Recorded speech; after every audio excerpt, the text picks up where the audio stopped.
Some of the biggest lies anyone will ever tell you. Everyone was talking about referencing, and I actually didn't even know what referencing was. Doing all the readings is a waste of your time. It is a mess. Academically challenging subjects will challenge you academically. Wake up, study, eat, go to sleep. On repeat, over and over and over again. I just wasn't prepared. For me, LinkedIn is the most toxic platform to be on for your mental health. Wow, that was cringy. Okay, so welcome to my first official video on YouTube. This is advice for first year law students going into their degree this September. This is the first video on my YouTube channel, but there will be many more to come.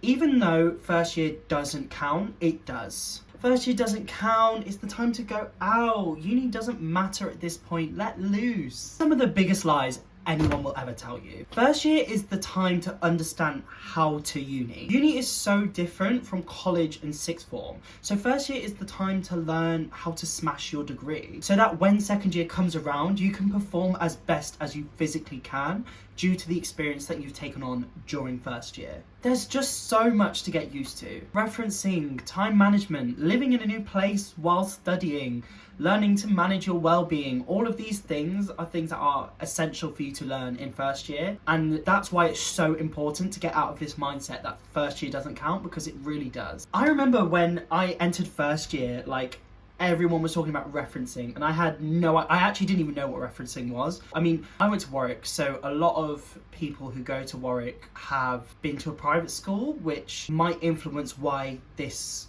was so prevalent. But when I got there, I remember loads of people talking about how they knew how to reference and what style of referencing they needed to do, whether it was Harvard or Scholar.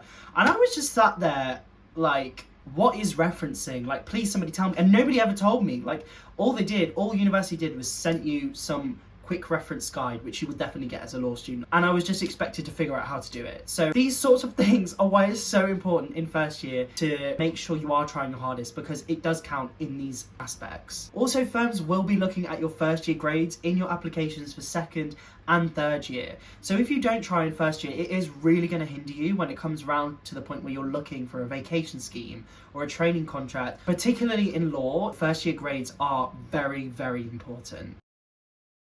You do not need to do all the readings at university. I would go as far to even say that doing all the readings is a waste of your time. You will be set reading after reading after reading at university, to the point where you're so overwhelmed and stressed out, and then your uni will have the cheek to say to you to make sure you're taking breaks, even though we've set you 25 hours worth of reading in one day. The amount of reading is extremely over the top and can often feel unnecessary. I know many times for me in first year, there were times where I felt like I was never going to get through all this reading. It was so overwhelming, and because I couldn't finish it, I was going to fail my degree and my life would be over. Yeah, I spiraled a lot about readings, particularly in my first year. You have to develop a strategy for reading. If there's a topic that you're finding difficult and you're struggling to understand, this is when it's so important to actually do the readings, because it is going to further your knowledge in areas that you might feel less confident in. Reading can help supplement your lectures, so when you are struggling, it's so important to make sure that you do try and do it. But trying to do all the reading all the time is not sustainable, and it's actually not possible. The amount of reading that universities set gives the impression that you have a private chef, someone to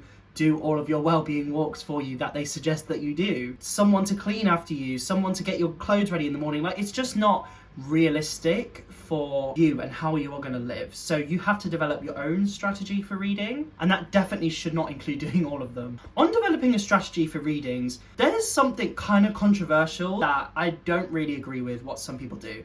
So although universities tell you it's pre-reading for your lectures, make sure you do it before you come to the lecture so you're prepared. I have noticed a lot of people on TikTok have said that they do the reading after the lectures so that they can cut out stuff that wasn't talked about and they can only focus on what was talked about in the lectures, which I guess to some point, to a certain extent, it does make sense. But for me, that just wouldn't work. Instead, I do read before the lectures because I find it just helps me understand that topic on a basic level. And then when it comes round to the lectures, I feel more prepared. The lectures end up acting as a revision of sorts, reinforcing what I'd learned and just taking it that step further. I did it like this because some of the lectures were really hard to grasp. Like, the things we were learning about were often really complicated and stressful. I mean, just wait until you two trust law and come across the Vanderbilt cases. Like, it is a mess. So reading beforehand often helped me kind of grasp concepts quicker and then feel like I actually understood what was happening in the lectures and I wasn't just sat there confused for 2 hours. And if anyone thinks I'm lying about the fact that you don't need to do all the readings, the module I read the least in first year ended up being my best module in that year. Take from that what you will. Academically challenging subjects at some point will challenge you academically. For me, this hit at the beginning of second year, but it can literally hit you at any point. The best thing you can do for yourself is to stay organised. When you have a crazy workload, you need a way to make sure you can minimise the stressful aspects of your course as much as you can, and the best way to do this is by organising yourself effectively. In first year, I had this awful makeshift weekly planner that I'd made, I think at GCSEs, that I was still using to plan out every week, but it did work. So early into my second year though, I did fall off quite a bit. I got a little bit of a big head thinking I'd made it through first year. I didn't need to plan out my week. I would just be able to work and meet all my deadlines, finish everything in the week and have a life. And you know, the universe was going to make that happen. But let's just say I was swiftly reminded that that's just not the case. I just completely messed up my sleep schedule. I lost my work-life balance and everything was just a mess. Motivation is something that's really, really important, especially as a law student, to keep up when the degree does get hard. So late into my second year, I started designing newer planners that I could use to motivate me to actually want to study, because I kind of quickly realised that this whole get up and work idea just did not work in practice. These planners that I designed did really help me turn my life around and be able to manage the workload of my law degree and applications for vacation schemes while also reclaiming my work-life balance. Because if you're a law student and you don't have a work-life balance, it will cripple you because it's just far too intense. In my third year, I decided to launch BlueJay, which was aimed to help other people struggling how I was in my second year, allowing them to get the planners that I used to boost my productivity, my motivation, and just generally reclaim my life. This is the weekly academic planner I designed, also in blue. I don't know if you can see this, I assume you can. It is perfect for law students or kind of anyone with an academically challenging degree. It was designed to help you manage all the different aspects of your degree, like your readings, like your weekly schedule, like your social stuff, and just, you know, it has the things that other planners I felt just didn't provide, which really just helped me reclaim control over my academic performance and also my life, because it was getting very unstructured and I was not a happy chappy, let's just say that. The website to BlueJay is linked in the description of this video. It's got to be that way somewhere if you wanted to get your own. This is kind of like part 3.5 or 4, I don't know. Everyone says uni is much harder than sixth form, but the actual whole truth is that the jump between first year and second year is so much bigger than the jump between sixth form and first year. I cannot even understate the difference. Although I definitely had my moments in first year, second year was where I understood why law degrees are one of the most regretted degrees people have done. Wake up, study, eat, go to sleep. Wake up, study, eat, go to sleep. On repeat, over and over and over again. My life early into second year literally just became a mess. I ruined my sleep schedule, my working schedule. My life basically just lost absolutely everything fun, exciting about life. All because I just wasn't prepared for how intense second year would be, because nobody tells you. Everyone says that first year is going to be like the challenge, and nobody tells you that actually second year is significantly harder. I made that massive mistake in second year, thinking that because I'd made it through first year, second year would be easy, and it just wasn't. It's also kind of another reason why it is so important to make sure that your first year counts. Because if you're not switched on in first year, second year will hit you like a ton of bricks. It is very, very intense, which is why it's important to kind of have that in your mind so you're not blindsided by this just lorry, I guess.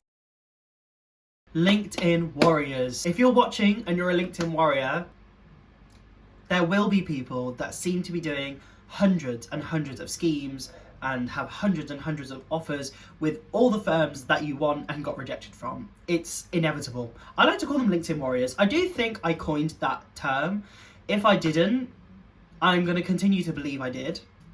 I don't care what anyone says. People say it's TikTok, people say it's Instagram.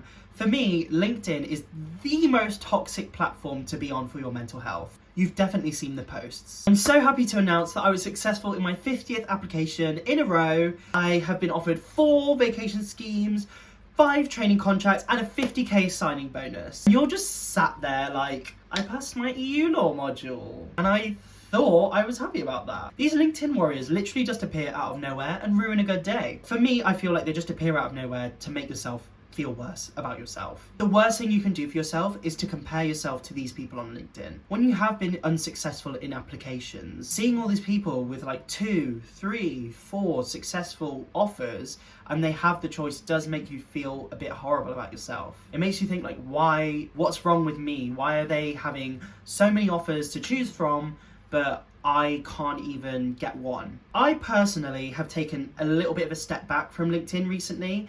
Even though I do now have my training contract, having a little bit of perspective has kind of allowed me to see how toxic it really can be. So although LinkedIn is important, and it is important, that's something to really stress.